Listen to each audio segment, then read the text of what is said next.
How did awkwardly forgetting someone's name lead me to try and ride every ride at Disney World in one day? Let's find out.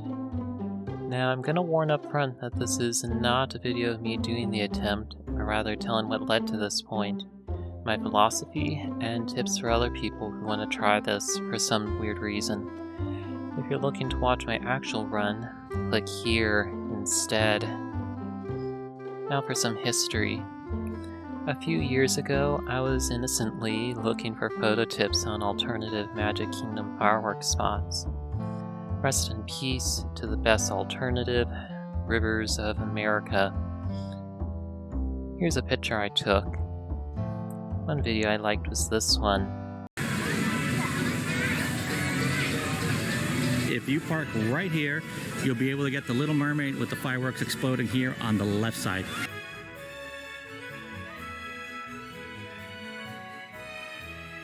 Which led to the YouTube algorithm doing its thing by auto-suggesting Epcot photo tip videos such as this. Cool, right? So we're gonna take two different photos up here. We're gonna do like a silhouette style of Logan, and then if we can get him to stay still. But then also maybe one with him looking into one of the aquariums. Problem with aquarium photography like this is the aquariums are super.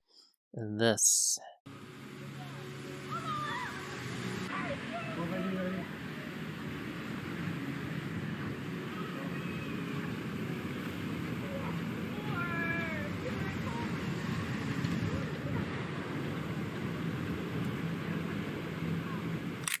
And this.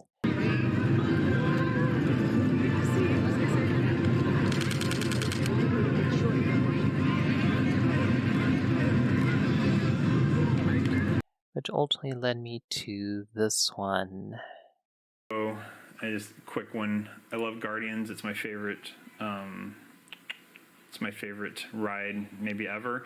It's just a quick shot that I took in the queue. All of these were taken on.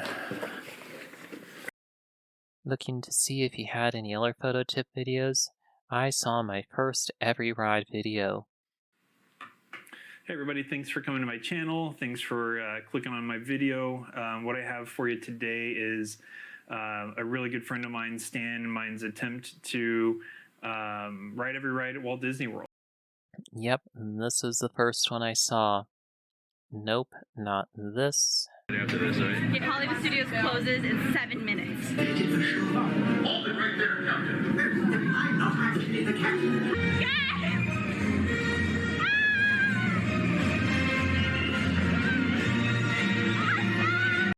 And this. Word from the inside is this is a 1 to 2 hour downtime. Ooh. Okay.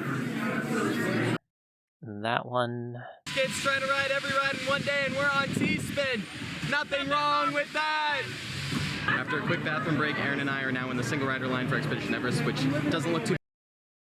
This one. We're getting ready to ride Navi River. Rob was able to get a fast pass for it right after we finished Flight of Passage, our last pass. Or even the OGs themselves. Alright, so now we just found out the Main Street vehicles are shut down. They shut down a half an hour early. They were supposed to be up till 10:15. Now they're closing up shop to do their parade. They claim they're coming back at 11 something, so we're once again calling an audible. At the time, I was awestruck and jaw-dropped like any sane human should react, but life went on, and I didn't really think about it. It certainly didn't affect me while I made my plans for my next solo trip to Disney World. It definitely didn't enter my mind when I rope-dropped Animal Kingdom on January 20th, 2025, and two guys lined up to my right at security. Now I know it's rude to eavesdrop, but I wasn't paying too much attention to them at first when they talked at length about scuba diving. But when they started discussing in super detail about what to rope drop, getting virtual queues, when to park hop, etc., then it clicked in my mind.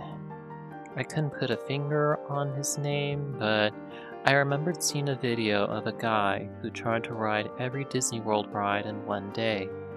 Was this really the same guy? Were they gonna try doing it again?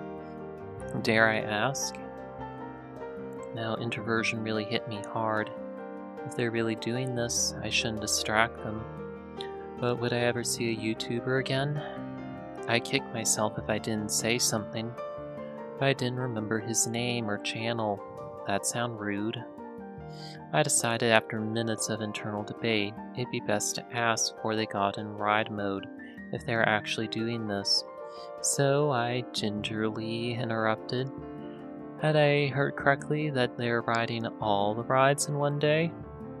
Yes, they're gonna try and ride every Walt Disney World ride in one day.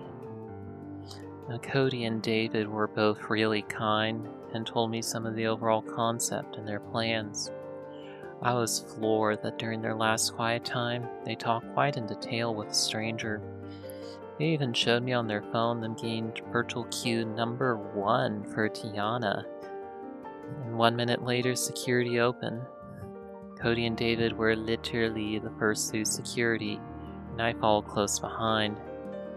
And Jiminy Cricket said not to lie, so I confess I ran the 250 feet using my youth speed to outpace and weave through the stampede in less than a minute. And I was the first person at my ticket gate. And guess who were directly to my left? Cody and David. Congratulating each other for getting to the front of the park gates, they continued to chat with me.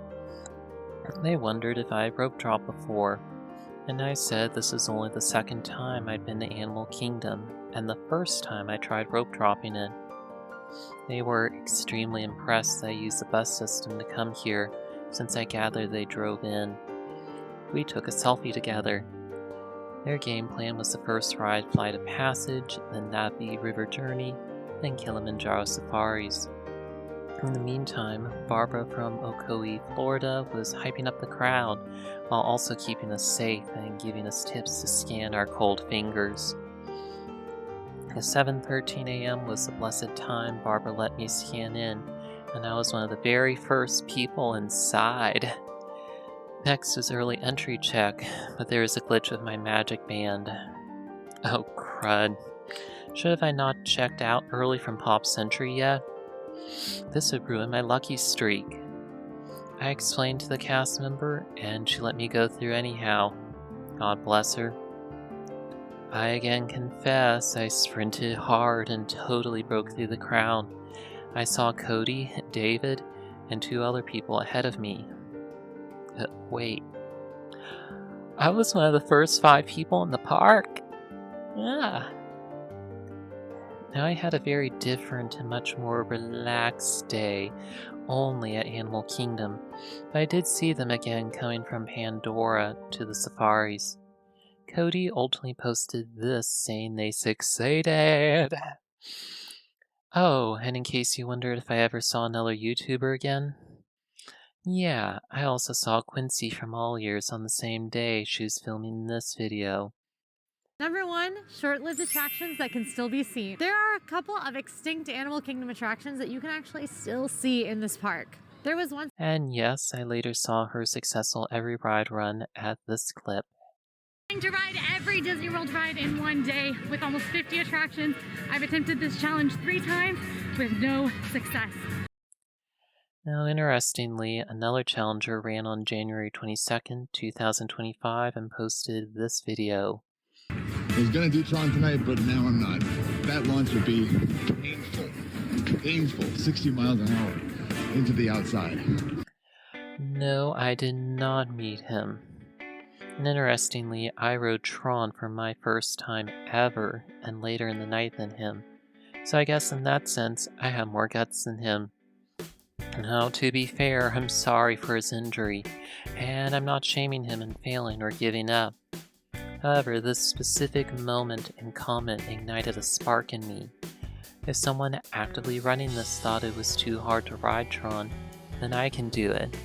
If Cody was impressed at my rope dropping skills, maybe I had the stamina to do it too. So I immediately knew I'd have a big mountain of obstacles I need to overcome to even know if I'd be ready for it. My initial concerns were that I'm a lightning lane newbie.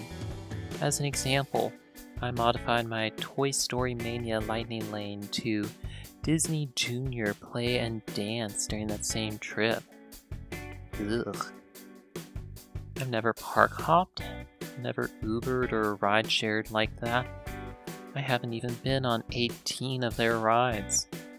Tiana's Bayou Adventure / Splash Mountain, Seven Dwarfs Mine Train, Clemy's Ratatouille Adventure, The Twilight Zone Tower of Terror, Astro Orbiter, Space Mountain, Test Track, Big Thunder Mountain Railroad, Haunted Mansion, Mission Space, Rock and Roller Coaster, Star Tours The Adventures Continue, Dinosaur, Expedition Everest, Valley River Rapids, Buzz Lightyear's Space Ranger Spin, The Barnstormer, or the Magic Carpets of Aladdin. Beyond that, I will not ride 2 of those rides, Haunted Mansion and Tower of Terror, due to religious beliefs. So would I even be able to attempt this if I don't anticipate riding every ride? But then I found the Every Ride Points challenge, and everything started clicking. I could still try, even if I didn't ride everything. I'd still work at it as hard as I could. I start by memorizing the rides and their lightning lane tiers, and perhaps more importantly, which ones don't have lightning lanes. Some rides close earlier than a park close. I learned which rides have single rider lines. I studied Mill Data's same-day lightning lane availability at this website. I created an X account just for looking at other challengers' attempts. I booked my trip during a theoretically quieter time of the year in early February. I chose to stay in All Stars and do a Magic Kingdom after hours as compared to a deluxe hotel, and maybe I took time to plan for the rest of the trip, besides sleeping the whole day after my attempt. Now the fire was lit. I fell into the deep end and started watching loads of videos like this.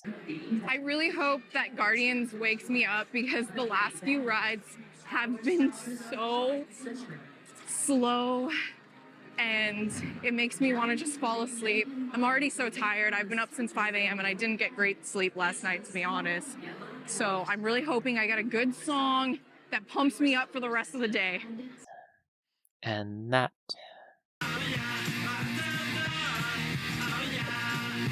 Progress. That paint mixer of yours just sloshed paint across my room. A rumpus, a room. And this one. We are now waiting for Safari. This will be ride number 16. We have a lightning lane for this. Then we have our lightning lane for Navi River Journey. Then we have our individual lightning lane for Flight of Passage. And that one. So again, we're one ride short at Hollywood Studios and we've officially lost, but we're gonna keep going anyways. So let's head on over to Magic Kingdom and hop on Jungle Cruise, fighting through those firework crowd yet again, though at least it was still going on, so it wasn't quite as bad. And even listening to podcasts like this. Okay, we're still in this. We're going to Hollywood Studios. We felt pretty confident. If you watch our YouTube video, we're like, all right, we're doing good. We're getting to Hollywood. We wanted to be there by 4. It's a little after 4, but we're doing great. And another huge hitch. We get into the park. And that. And, like, I was like drinking less water because you can't stop to go to the bathroom. Right. My rule for the challenge is 1 bathroom break. So typically if I have a lightning lane that's like starting, and it's long because like And this. Much though, because we still have to tweet out the fact that we're on the ride, take a picture on the ride, document the fact that we've done the ride. We don't get to enjoy any of the rides tomorrow. No, not really. Not in depth anyway. But yeah, Pandora will be very successful, I think, just like the fact that we'll be there. As time went on, and especially as I walked on the treadmill to build up my endurance and break in new shoes, I was struggling to figure out how I know if I was on track versus behind. So many videos mention being ahead of or behind schedule. But how'd they know? Did they chart out their whole day? Then I found this little video.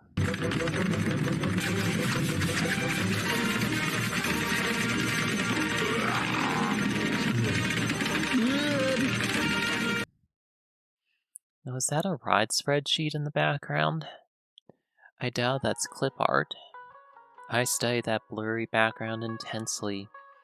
What I came to appreciate was that it broke down every step and timed it to say where they were at any given stage. Queue/pre-show time, ride duration, and travel time were all accounted for. So I chagriningly decided I'd have to map out every minute of the day. I'd say aggregating is one of my strengths, and gathering most of the day would be straightforward. I could find ride times fairly easily at something like this website. My Disney Experience app has a directions feature, which tells how long it takes to walk between places. I realized people's walking speed varies, so I stuck with the app's numbers. The Every Ride website plainly lists the points of each ride, but how would I fill in the queue/pre-show time field? That, of course, is one of the major cruxes of the challenge, and queuing theory is not a simple topic. Just look at this very complex video. How much do you know about lines? Ride Every HQ's X accounts invaluable summary charts were my answer. If I could fill in all the other fields, I could figure out how long the queue and pre-show took. Then the thought struck me that doing just one of these would be useless since, for example, Cody's successful run is not a good sample size for how long successful challengers waited for each ride overall. Therefore, I decided to take all the successful Disney World Every Ride attempts and the one successful Disney World Parkeology run for 2025 up to that time and gather them in an Excel file. And my goal was to find the average of their queue/pre-show times for respective rides to answer the question I asked so long ago: am I behind or on schedule? To keep all this straight, I envisioned an Excel where I could choose the ride from the drop-down and it disappear from the drop-down so I wouldn't get confused and reuse it. I found this video for creating a dynamic drop-down list which removes used entries using filter, countif, and data validation. I also wanted my Excel to auto-populate ride duration and points by simply choosing a ride from the drop-down, and this VLOOKUP tutorial was invaluable.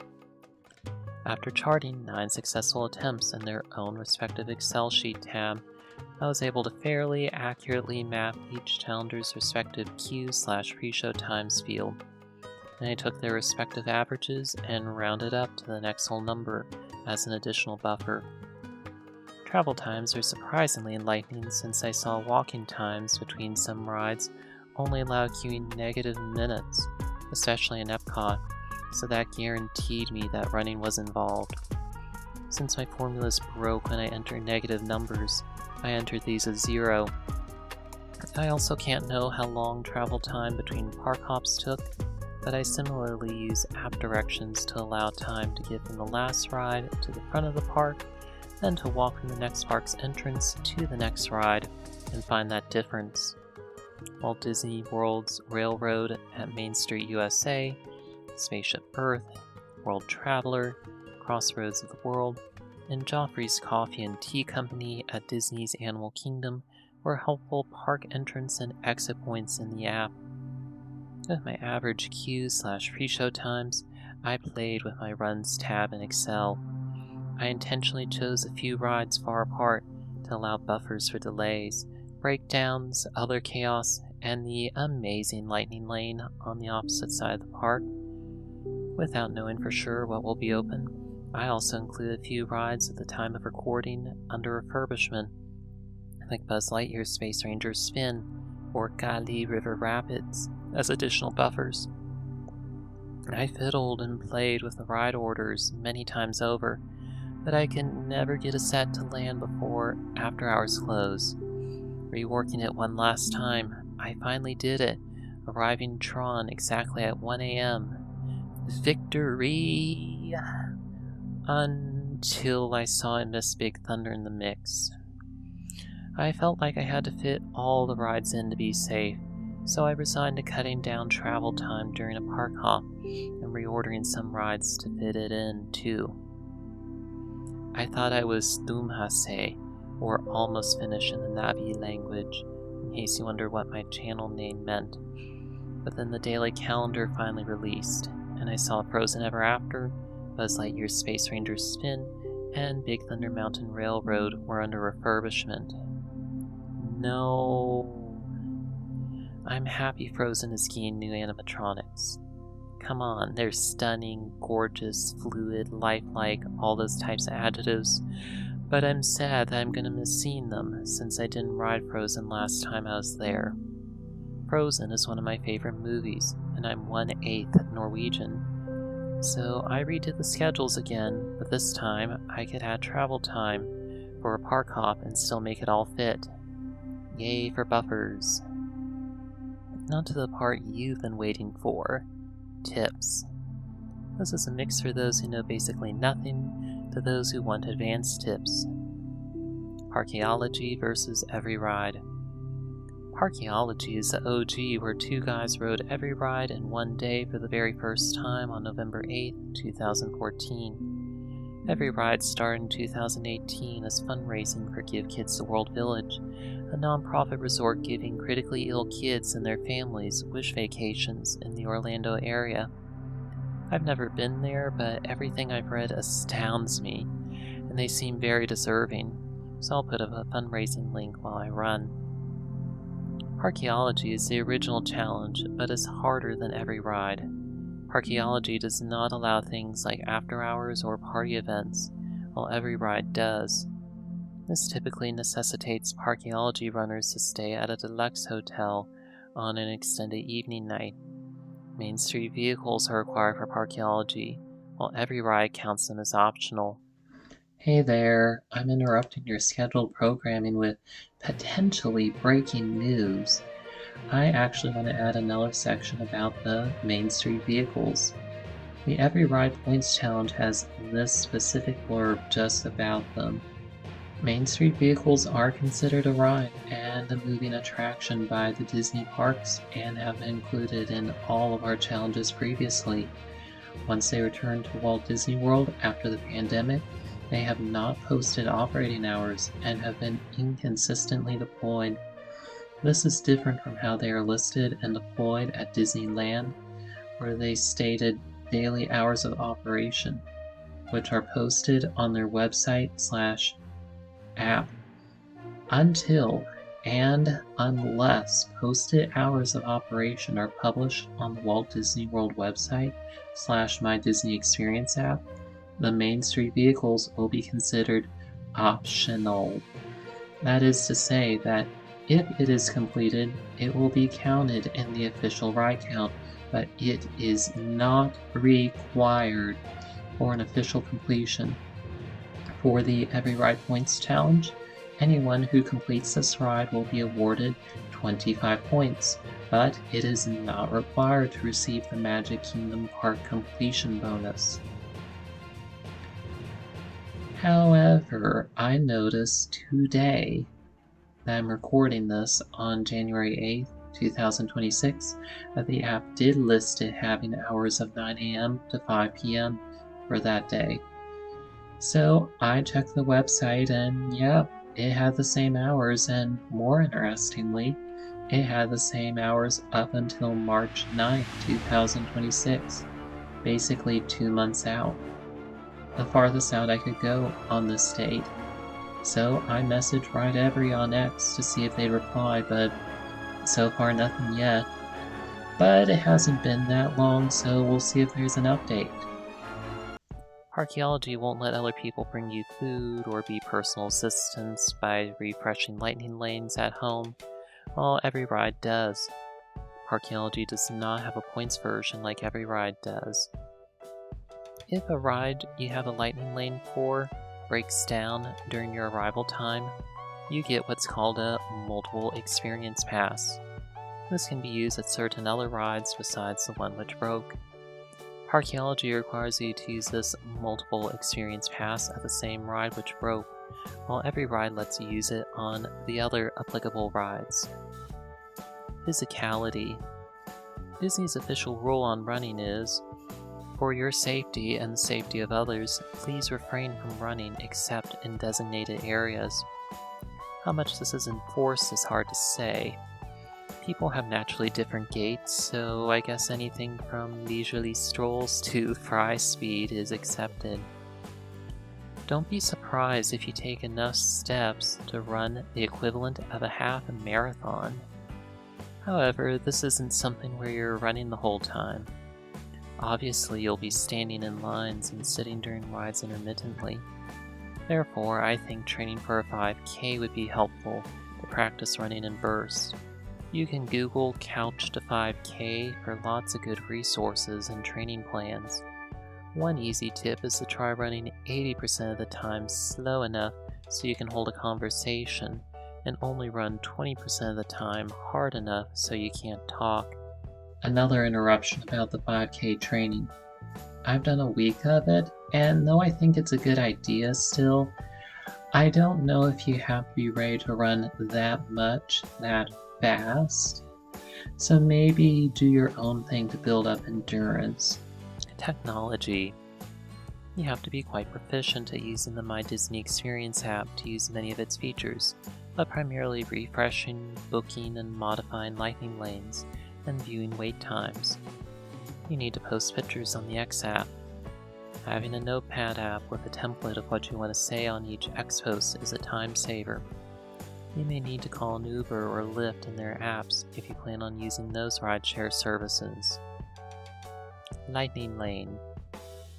Ear Scouts is great at explaining this in an unhurried way, and I'm assuming if you're watching this, you're fairly versed in this already. Regardless, I'll zoom through a summary and get into specific tips. This is Disney's expedited line queue service. Note I didn't say line skipping. Though typically significantly shorter than regular standby, things like pre-shows and general busyness can still cause some amount of waiting. You can only use this once per ride per person per day. Lightning Lane Multipass is the most basic, where you can purchase this either 3 days ahead of park day for the general public, or 7 days ahead of check-in day if you're staying at a Disney resort, to reserve 3 of the majority of available options.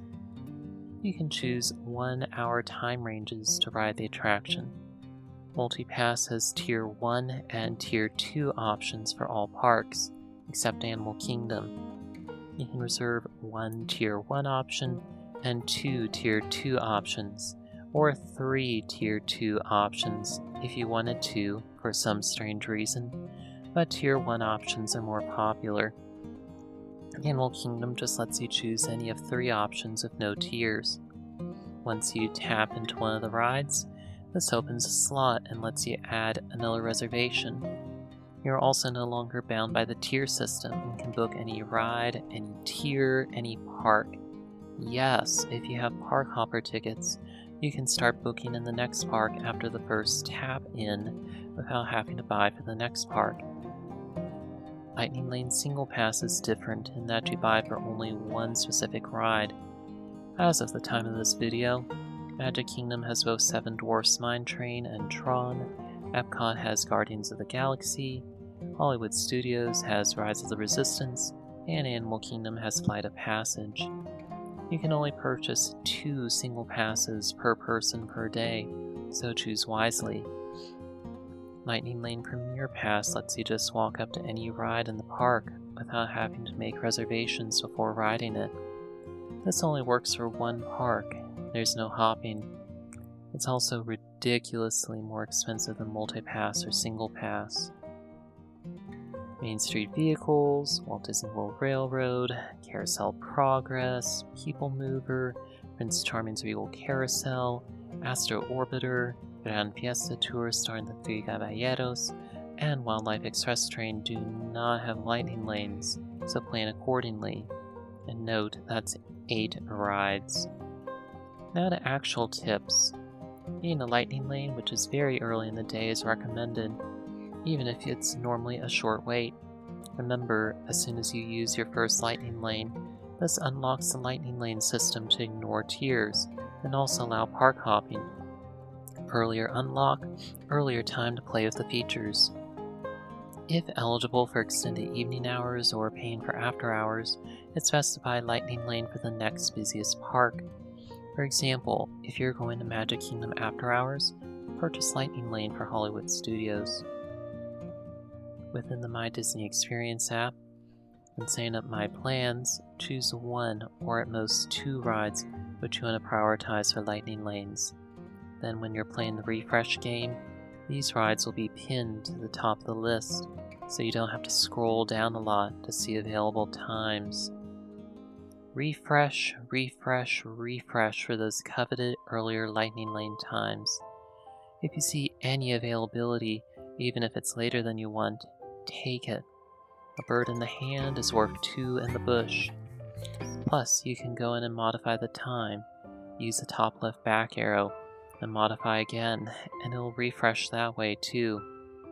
Don't use this as a crutch, but this website may be helpful. Maybe check for new Lightning Lanes at the 17 and 47 minutes of the hour. Some people report not being able to overlap reservations at all when booking, locking you into the hour-long blocks. Try again after midnight day of, and it should let you easily modify and overlap times, even before tapping into the park. And you may tap in 5 minutes before the official time range. Missing a window removes it from your reservations, which opens a slot for you to book a new one. But actually, you can still tap in without any problem 1 hour and 59 minutes after the ending time. No, not 2 hours, 1 hour and 59 minutes. So let's say your Soarin' time expired at 11 a.m. It will still let you in at 12:59 p.m., but not 1 p.m. You could stack a lot really fast this way, but you have to keep track of all of them. So I recommend setting alarms on your phone to keep track of when you're eligible for booking another one, and maybe 5 to 10 minutes before it actually expires, so you have some buffer time to get there. Also, it's good on most phones that you can set alarms with labels so you can remember which alarm is which.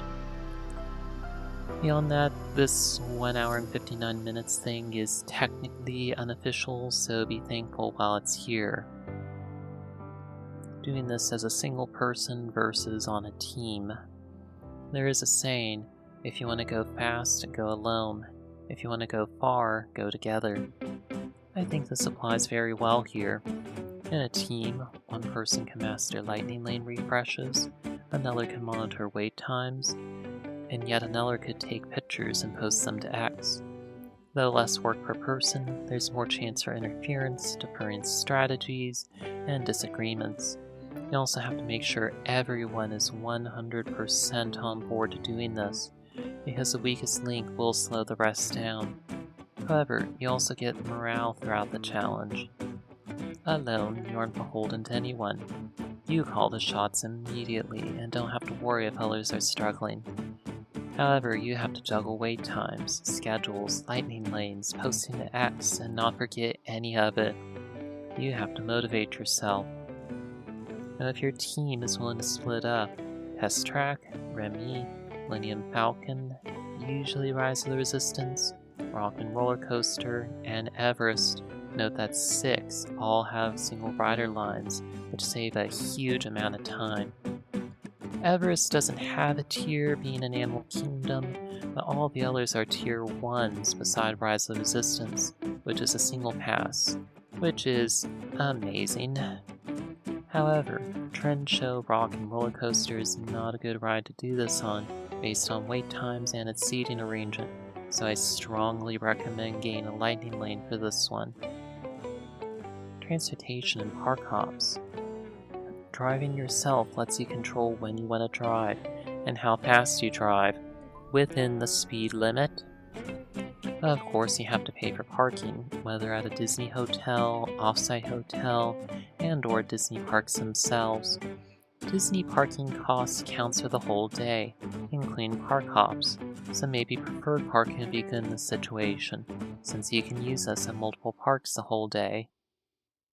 Disney buses technically start running 1 hour before early entry, but there have been reports of 75 minutes early. I recommend arriving at the bus stop 90 minutes before early entry, the guarantee being on the first one. This means being at the bus stop at 6 a.m. for a 7:30 a.m. Animal Kingdom early entry. Disney bus park hopping doesn't start until 10 a.m. Disney recommends allowing 1 hour to get between 2 points using their transportation. Theoretically, buses run every 20 minutes, but this can vary wildly. You can Uber or Lyft for park hops, which drops off at virtually the same place for buses at Epcot, Hollywood Studios, and Animal Kingdom. However, the big asterisk is that they can only go to the TTC. Then you have to take the monorail or ferry to the Magic Kingdom. A minivan will take you directly to and pick you up from the bus area in front of Magic Kingdom, but they are significantly more expensive. I can only see this being worth it for Magic Kingdom hops. You can take an Uber or Lyft to the Contemporary, but you must have a dining reservation within the next couple of hours to show the parking lot guards. However, you can cancel dining reservations more than 2 hours away without paying a penalty, and you can modify almost any dining reservation to a later time in the app quite easily. So I guess you could modify then cancel one so you get to the Contemporary parking lot, then walk to Magic Kingdom, but allow 10 minutes walking time. A big note is that Uber picking up someone from the Contemporary doesn't require a dining reservation. This is talking about going to the Contemporary. The Skyliner takes about 23 minutes to get from Epcot's World Showcase to the Hollywood Studios or vice versa. This runs continuously unless there's bad weather. There is also boat service between these two parks, but allow 30 minutes for multiple hotel stops. You do have the option to walk between the two by the boardwalk, and it's technically the fastest, but of course it'll be the most physically exerting, especially since this Disney website says you can jog around Crescent Lake. Timing. Doing this during a slower time of the year is vital to cut down crowds. You also want to max out the total number of possible hours you have to do this, so running on a day with extended evening hours or attending an after hours is a must. You'll also thank yourself if you can avoid having to do this during a hot time of year to avoid the extra mugginess and sweat. Depending on whether you view this as good or not, if you're going when there are rides undergoing maintenance, that's less overall for you to figure out, but you don't have as high of a ride count. Also, shaving minutes and even seconds can be vital.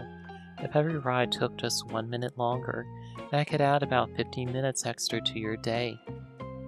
Though not completely avoidable, trying to avoid backtracking and only park hopping the absolute minimum is extremely helpful. Luck.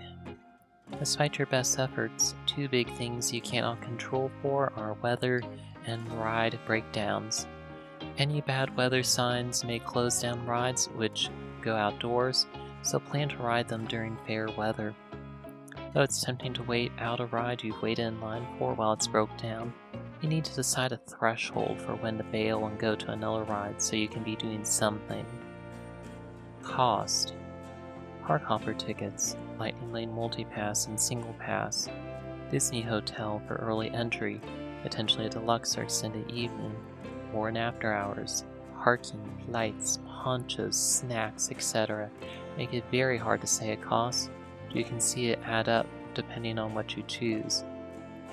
Opportunity cost is defined as the loss of potential gain from other alternatives when one alternative is chosen.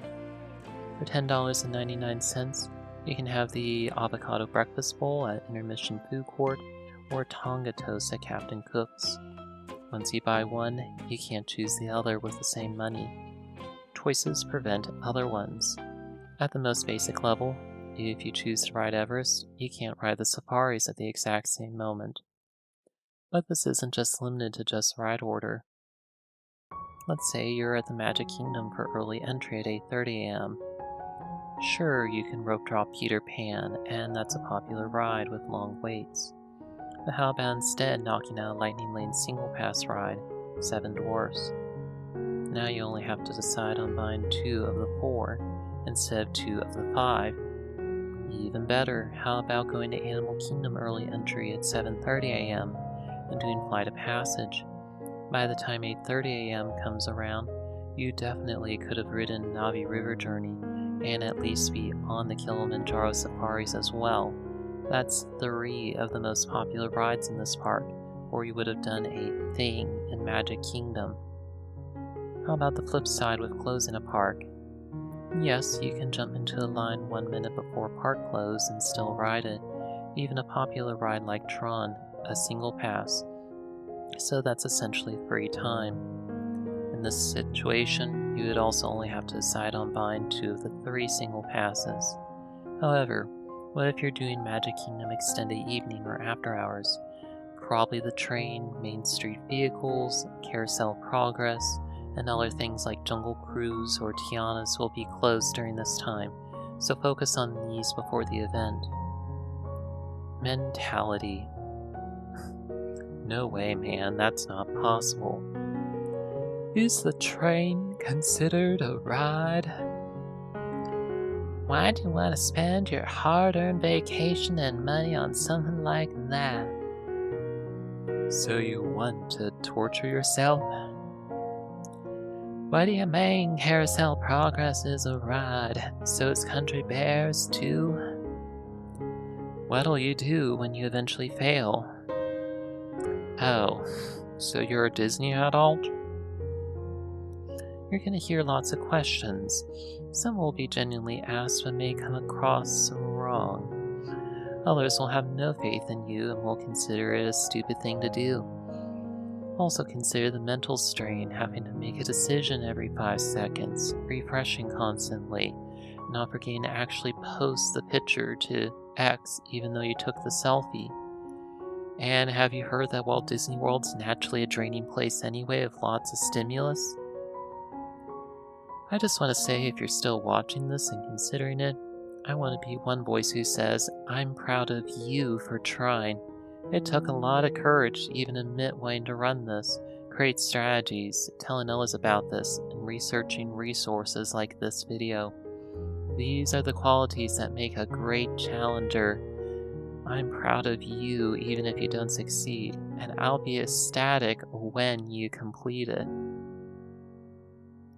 Online privacy. The way these challenges are validated is to take pictures of yourself on the ride vehicle itself and Lightning Lane acquisitions and usages and post them on X. That's how they're scored. However, as someone who very rarely posts my picture online, and not within the past 5 years, this is something I had to decide if I'm comfortable with. Every ride does say, we would prefer a challenger to have a public Twitter profile. However, if you wish to remain private, you must allow both Every Ride Twitter accounts to follow you, Ride Every and Ride Every HQ, in order for runs to be properly scored and verified. So, what was my plan? February 2, 2026 should hopefully be a quieter time of the year to do this.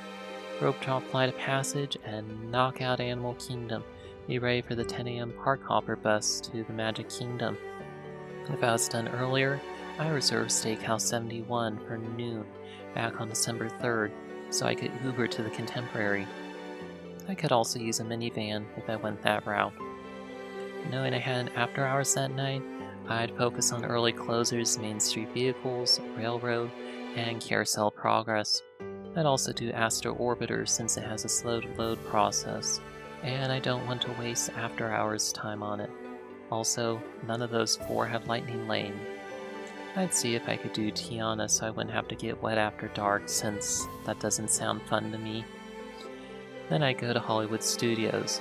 I would have reserved a Slinky Dog Lightning Lane and would try to stack hard. Pray Rise of Resistance has single rider open. Take the Skyliner to Epcot and keep playing the Lightning Lane games. I'd definitely have a single pass for Guardians, and probably the other one would be Seven Dwarfs. Maybe ride the monorail, but probably call a minivan to Magic Kingdom and milk the after hours, hoping for as many walk-on rides as possible. Since you're still here watching at the end of this video, I want to say thanks for listening to my ramblings. hoping that you got something useful out of it, and maybe it ignites a spark in you to actually try this. So best of luck to you. Bye. Stumhase, Stumhase, Stumhase.